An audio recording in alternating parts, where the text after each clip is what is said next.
अच्छा अब ना फटाफट से धनी योग देख लेते हैं, लिखो लिखो लिखो। हाँ, बोलो सर। देखो सेकंड हाउस मैंने बताया था वेल्थ का है, संचिप्त wealth, yes. Savings. Yes sir. 11th house भी वेल्थ का है, जो हमारे पास लिक्विड उसमें आ रहा है डेली बेसिस पे। इन दोनों का संबंध धनी योग है, पहला पहला धनी योग इंपॉर्टेंट है काफी। यानी कि या तो सेकंड लॉर्ड 11th में बैठ जाए 11th हाउस में, या 11th लॉर्ड सेकंड हाउस में बैठ जाए, या दोनों के स्वामी एक साथ बैठ जाएं, तो ये धनी योग बन रहा है नहीं बन रहा? तीन तरीके से बन सकता है ना, या तो एक दूसरे की राशि में बैठ जाए, या एक दूसरे को देख लें। देखो 11th लॉर्ड इस कुंडली में मंगल है, तो सेकंड लॉर्ड 8 नंबर लिखा है ना, सेकंड सेकंड। हाँ। सेकंड लॉर्ड मार्स है यहाँ पर। Yes ma'am. हाँ। और 11th लॉर्ड कौन है? फिफ्थ में ना। हाँ 5 हाँ, नंबर राशि है सूर्य ना, सूर्य। तो सूर्य बने ना सूर्य ना। लॉर्ड। हाँ, सूर्य। हाँ। हाँ, तो अब मंगल और सूर्य का संबंध कैसे भी बन जाए, चाहे वो एक दूसरे की राशि में बैठ जाए, चाहे वो एक एक दूसरे के साथ बैठ जाए, चाहे वो एक दूसरे की नक्षत्रों में बैठ जाए, चाहे वो एक दूसरे से दृष्टि संबंध बना ले, मतलब 4 संबंध बताए बताए थे, तो उन चारों में से कैसे भी संबंध बना ले तो ये धनी योग है। या फिर मंगल यहां बैठ जाए एकादश में, या सूर्य द्वितीय भाव में बैठ जाए। समझ गए? पहला पॉइंट तो ये था। दूसरा पॉइंट, द्वितीयेश पंचम में या नवम में बैठ जाए, या एकादशेश पंचम में या नवम में बैठ जाए। ये दूसरा, ये भी धनी योग है। समझ में नहीं आया? सर फिर से रिपीट कीजिए प्लीज। सेकंड लॉर्ड या तो 5th हाउस में बैठ जाए या 9th हाउस में बैठ जाए।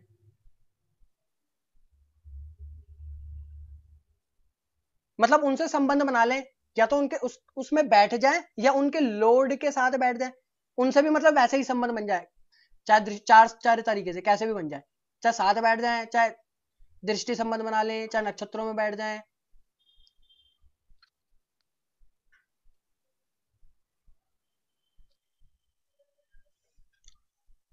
है ना? मतलब सेकंड लॉर्ड, जैसे इनके हॉरोस्कोप में मंगल है सेकंड लॉर्ड, तो अब मंगल और पंचमेश कौन है? शनि है। तो अब पंचमे, जैसे हमने सूर्य का और मंगल का देखा था ना, ऐसे ही अब हमें मंगल और शनि का देखना है। या तो मंगल यहां बैठ जाते 5th हाउस में, या वो मंगल से संबंध, या फिर वो शनि से संबंध बना ले कैसे भी करके, चाहे वो एक दूसरे के राशि में बैठ जाए, चाहे वो एक दूसरे के साथ बैठ जाए, चाहे एक दूसरे से दृष्टि संबंध बना ले, चाहे एक दूसरे के नक्षत्रों में बैठ जाए। ये भी एक धनी योग है। और सेम इसी तरीके से 11th लॉर्ड या तो 5th हाउस में बैठ जाए, या 9th हाउस में बैठ जाए, या 5th लॉर्ड से संबंध बना ले इन 4 तरीकों से कैसे भी, और या फिर 9th लॉर्ड से संबंध बना ले इन चारों में से एक तरीके से कैसे भी। सर ये 11th लॉर्ड क्या बताया आपने अभी? 11th अरे सेम टू लॉर्ड। सेम वैसे ही देखना है जैसे हम, सेम सेम। हाँ जैसे हम हाँ 11th लॉर्ड को सेकंड में बिठा करके देख रहे हैं, या सेकंड लॉर्ड से संबंध हाँ बना करके देख रहे हैं, सेम टू सेम हाँ। वैसे ही सेकंड लॉर्ड को हम 5th हाउस से देख रहे हैं, या तो वहां बैठ जाए, या उसके लॉर्ड से संबंध बना ले कैसे भी करके, या फिर वो 11th लॉर्ड 9th हाउस में बैठ जाए या 5th हाउस में बैठ जाए, मतलब और वो कैसे भी करके संबंध बना ले।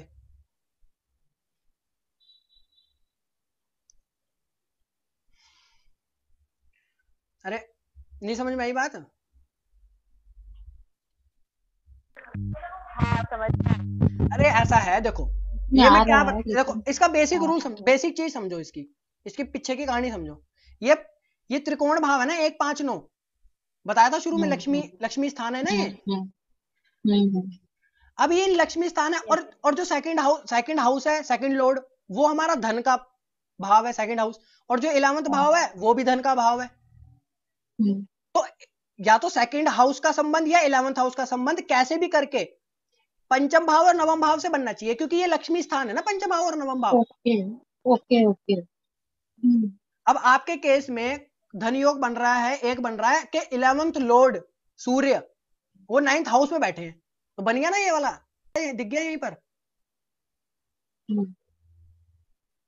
ठीक है, इसका मतलब ये है कि सूर्य की दशा अंतर दशा में पैसा ठीक ठाक आएगा आपके पास, कोई दिक्कत नहीं होगी जब भी सूर्य की दशा अंतर दशा आएगी, क्योंकि वो धनयोग बना करके बैठे हुए हैं। समझ रहे हो?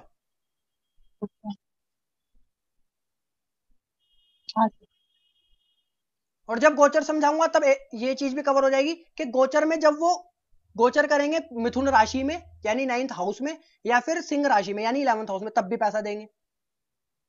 मतलब गोचर देखो, दशा और गोचर साथ साथ चलती है ना, मतलब या तो दशा इंपॉर्टेंट है या गोचर इंपॉर्टेंट है, दोनों में से कुछ भी बन जाए, दशा चलेगी तब भी पैसा देगी, या गोचर उस तरीके से बन जाएगा तब भी पैसा मिल जाएगा। अच्छा, आपकी जॉब कब लगी थी इसमें, ये एयर इंडिया, इसमें एयर इंडिया में? ओके, तो मुझे 97। 97 में जॉब लगी थी आपकी? हाँ हाँ, अच्छा, पहले भी शादी जॉब करती थी मैं, लेकिन यहाँ पे एयर इंडिया में 97। कब लगी थी, महीना बताओ।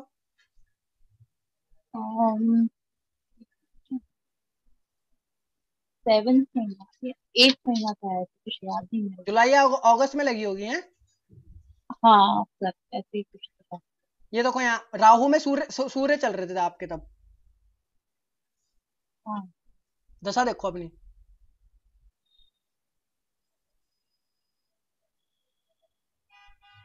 राहु में सूर्य चल रहे थे 1996 अक्टूबर से और अगस्त 1997 तक चले सूर्य, वो टाइम पे ही लगता था। उसी टाइम पे लगी ना। हम्म।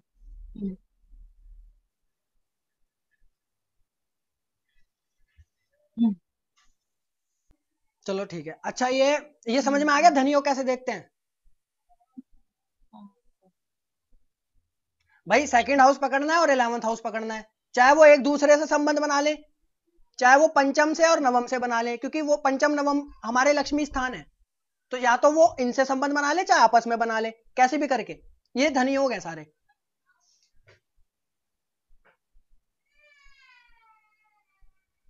अब आपकी रिसेंट की दशा जो चल रही है, मैं 1 मिनट रुको, मैं बताता सर ऐसा कुछ बता सकते हो, एयर इंडिया प्राइवेटाइज्ड होगा कि नहीं होगा?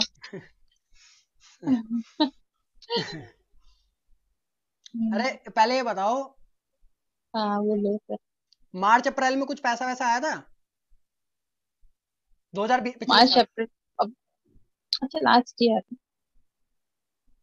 यानी मुझे तो याद नहीं, यानी सैलरी आई है और क्या सर, मुझे याद नहीं है, लास्ट ईयर का नहीं याद इतना। सैलरी कुछ बढ़कर आई हाँ थी या कुछ अलग से इंक्रीमेंट, वो क्या बोलते हैं उसको, कुछ बोनस हाँ, वोनस वो या? तो हो ही जाता है, वो टाइम पे हो जाता है ना, मार्च में हमको थोड़ा सा ज्यादा ही मिल जाता है सैलरी, थोड़ा। नॉर्मली जो 11 महीने से मार्च में हम्म। थोड़ा अच्छा हाँ मिलता है।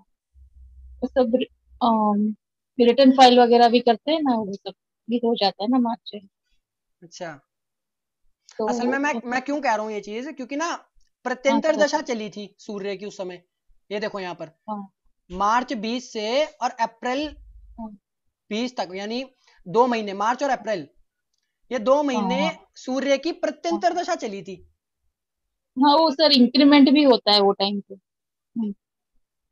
है ना? तो हुआ था, हम्म हम्म। है ना? तो हाँ सर डेफिनेटली हाँ। मैं नहीं, ये बता रहा ये हूँ कि मार्च हाँ अब वो अब वो सूर्य प्रत्यंतर दशा में आए थे। प्रत्यंतर का मैंने क्या बताया था कि रिजल्ट कितना देते हैं वो, कम मतलब 32, वो जो मैंने बताया था ना। अब आप समझ गए होंगे कि वो 35%। किस हिसाब से बोला था मैंने। अब यही सूर्य जब अंतरदशा में आएंगे 2000, अरे एक मिनट, ये आएंगे 2026 मार्च से और फरवरी 2027, ये अंतरदशा में आएंगे सूर्य, लंबे टाइम के लिए आएंगे ना, मतलब तब तो 2 महीने, यस सर। प्रत्यंतर हाँ में तो 2 ही महीने के लिए आते हैं, ज्यादा ज्यादा 1-2 महीने। हाँ अब हाँ हाँ जब ये हाँ। अंतरदशा में आएंगे तो ये मार्च से 41 हाँ, अप्रैल, मतलब लगभग 1 साल मान लो, एक 1 साल साल के में। लिए लगभग आएंगे ये। हम्म, उस टाइम पे जो ये पैसा देंगे वो थोड़ा, या प्रमोशन देंगे या जो भी इंक्रीमेंट देंगे, जो भी कुछ देंगे वो थोड़ा बढ़ा देंगे। ओके। ऐसे देखना है हमने। धनयोग देखना आ गया, पैसा कब आएगा देखना आ गया। हाँ सर, वैसे तो समझ में आ गया देखो सर। प्रैक्टिस करोगे, बिना प्रैक्टिस के तो होगा हाँ नहीं। हाँ सर। अगर कहीं अटक जाओ तो मेरे से पूछ हाँ लेना। और दूसरी चीज, हाँ एक चीज और बता देता हूँ कि 10th हाउस में 7th हाउस में बैठे प्लैनेट्स की दशा या अंतरदशाएं प्रमोशन दे देती हैं। वो उनके पास पावर होती है देने की, अगर वो शुभ हैं और उस शुभ ग्रह से देख रहे हैं उनको, मतलब उनका ज्यादा मतलब वो मैलिफिक नहीं है अगर। क्यों, ये बात क्यों है? 7th हाउस में बैठे, ये इस हाउस में बैठे प्लैनेट्स प्रमोशन कैसे दे रहे हैं ये बताओ। अच्छा, भावत भवन में समझ में आया था कि नहीं, हमारा, भावात भवन समझ में आया था, बट ये प्रमोशन वाला नहीं समझा। अरे चलो मैं बताता हूं। 7th हाउस जो भाव, वो 7th हाउस जो है वो 10th हाउस का भावत भवम है। 10th से 10th है, मतलब यहां से गिनो, 10th हाउस से 10th गिनो। 1 2 3 4 5 6 7 8 9 10, यानी ये दशम से दशम है। इस वजह हाँ, से और वो इस करियर का। हाँ बोलिए सर, मैं कुछ 10th हाउस का भावत हाँ भवम हो गया ना वो। तो इस वजह से 7th हाउस में बैठे प्लैनेट्स भी प्रमोशन दे देते हैं।